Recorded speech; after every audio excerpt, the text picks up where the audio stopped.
Sarah Joanne Pochin برطانیہ کی انتخابی تاریخ میں کسی بھی امیدوار کی کم ترین برتری سے جیت۔ ریفارم یوکے کی امیدوار سیرا پوچن نے صرف 6 ووٹ زیادہ لے کر اپنے مد مقابل کو شکست دی۔ انگلینڈ کے شمال مغرب میں رنکون اینڈ ہیلسیبی کے انتخابی حلقے کو حکمران لیبر پارٹی کا گھر سمجھا جاتا تھا۔ ان کی جماعت ریفارم یوکے دائیں بازو کی تارکین وطن مخالف سیاسی پارٹی ہے جو خود کو عوامی امنگوں کی علمبردار کہتی ہے۔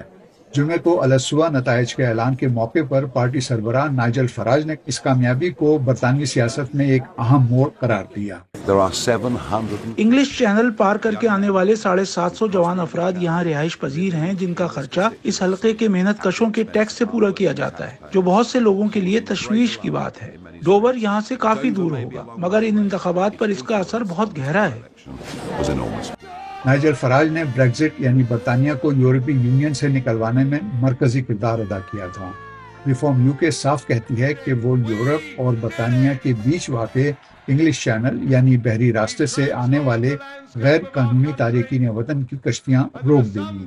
ریفارم یوکے نے مقامی کونسلوں کی 1750 نشستوں میں سے 600 سے زیادہ سیٹیں بھی حاصل کی ہیں، جو دوسری جماعتوں کے مقابلے میں کہیں زیادہ ہیں۔ جماعت کو توقع ہے کہ بلدیاتی انتخابات میں یہ شاندار کامیابی آئندہ عام انتخابات میں عوام کو اپنی جانب راغب کرنے میں اہم ہوگی۔